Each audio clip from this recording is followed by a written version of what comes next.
पडणारी आणि काही काही वेळा आपण स्वप्न बघतो तसं स्वप्नच वाटणारी अशी घटना सकाळी सकाळी आपल्या सर्वांचे महाराष्ट्राचे नेते अजितदादा यांचा अपघात ही भरून न निघणारी घटना. म्हणजे त्यांचा प्रवासच सकाळी सकाळी सुरू व्हायचा 6 वाजता आणि अशा प्रवासातच प्रवास करताना सकाळी सकाळी त्यांचा अपघात झाला. त्यांच्याबद्दलच्या आठवणी आपल्या सर्वांना सांगण्यात मी बसणार नाही. अनेक मी त्यांच्याबरोबर आमदार होतो 5 वर्ष. सुरेश देसाई, प्रकाश सावंत आणि मी तिघे मित्र होतो आणि मी आमदार असताना दुपारच्या सुट्टीमध्ये आम्हाला दादा हमकम तिघायला आम्हाला जेवायला बोलायचे. ते दोघं त्यांच्याबरोबर पुन्हा गेले. मी परत भारतीय जनता पक्षातच राहिलो पण खूप चांगले आमचे संबंध आले होते. दादाचा स्वभाव जर बघितलं तर पार्टीचे जे कार्यकर्ते आहेत तर त्यांना कुठं तर आई असते, कुठं तर बाप असतो. म्हणजे गॉडफादर असते, कुठं आई असते प्रेमाची. तर दादाच्या अंगामधले गुण म्हणजे आई आणि बाप.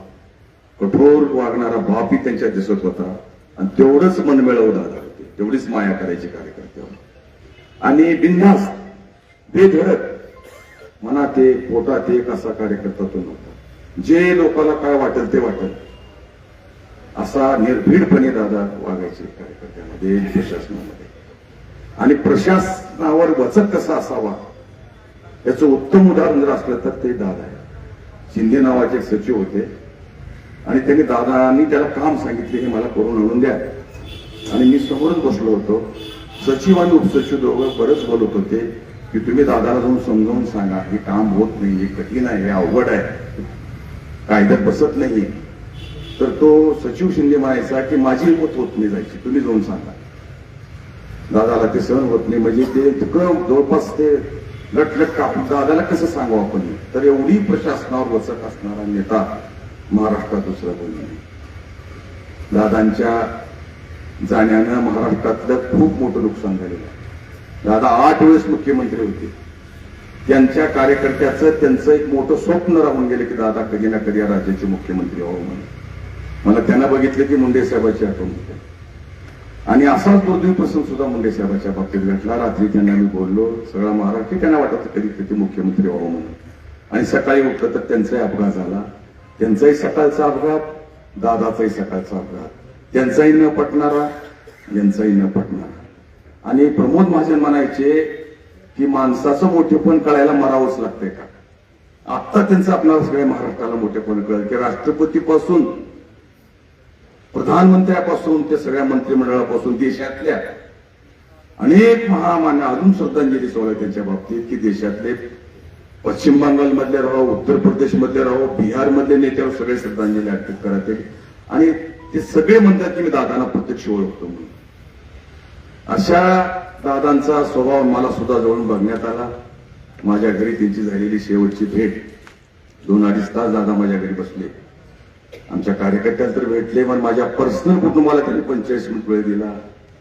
माझ्या कुटुंबाची चौकशी केली, तुमचं काय करता विचारले. मला त्यांनी सांगितले की तुम्हाला कुठलं तरी कशावर तुमचं राजकारण चालतंय. मी शेती आहे तर तसं जमत नाही, कुठला तरी उद्योग काढा तुम्ही, मी तुमच्या पाठीशी आहे आणि तुम्हाला मी काहीच हे करू देणार नाही, तुम्ही बिलकुल उद्योग काढा समजून गेले. तर माझा एका उदस गोळाचा उद्योग होता. तर परवाच माझी भेट झाली. दादा म्हणजे तुमचं गोळाचं कुठं आलं की नाही सर, जवळ आले दादा आता म्हणलं. तर अशा पर्सनल ओळखणारा माणूस असा अपघातामध्ये सकाळी सकाळी गेला. म्हणून मी म्हणलो की मनाला न पटणारी घटना. आयुष्यात दादानी कधी तडजोड केली नाही. आणि ज्या बारामतीला महाराष्ट्राच्या उंच शिखरावर पोहोचलं हे दुर्दैव आहे की त्याच बारामतीमध्ये त्यांचं अंत झालं त्याच ठिकाणी. आणि असं वाटते कधी कधी की ते कसं क्रॅश झालं असेल, कसं पडलं असेल. ते म्हणजे इतक्या व्हीआयपी माणसाचं विमान, त्याला किती सुरक्षा असेल. आणि तिथल्या जे बाया सांगतात आलं घर फिरलं आणि तिथंच पडलं. तरी अत्यंत मनाला वेदनाने घटना घडलेली आपल्यासाठी. आपल्या उदगीरमध्ये आपली आणि राष्ट्रवादीची युती आहे. विधानसभेला झाली, नगरपालिकेला झाली आणि दादा माझ्या घरी आले त्यावेळेस म्हणलं दादा आम्ही तुमच्या सोबत आहोत, आम्ही नगरपालिकेला आहोत, आताही आहोत आणि युती राहीपर्यंत तुमच्या सोबत राहू. आणि हे युती आपण सोबतपर्यंत आपल्या लातूर जिल्ह्यामध्ये कुठं झालं नाही मला तर आपल्या इथं मात्र आपली युती केलो आपण. कालच त्यांच्या सगळ्या जे कोणी कटुता असेल भरलेले असतील त्या सगळ्याची फॉर्म सुद्धा आपण त्या युतीला कुठल्या प्रकारे बट्टा लावू नये याची कल्पना आपण घेतलो. आणि म्हणून अशा महान नेत्याला ज्याला प्रधानमंत्री सुद्धा म्हणजे की तळागाळातला नेता होता, लोकनेते पदवी अनेक लोक लावून घेतात, पण लोकनेता कसा असावा ते दादाकडे बघितले ते करते. 8 वेळेस उपमुख्यमंत्री होण्याचा मान दादानी मिळवला, 7 वेळेस निवडून याचा दादानी मान मिळवला. अशा महान नेत्याला भारतीय जनता पार्टीतर्फे, माझ्या कुटुंबातर्फे, माझ्या परिवारातर्फे भावपूर्ण श्रद्धांजली अर्पित करतो.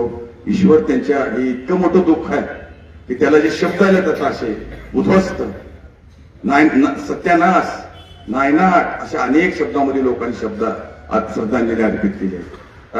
असं कधीच घडू नये महाराष्ट्रामध्ये, कुणाच्याही कड घडू नये असं घडलेलं एवढं दुःख आहे.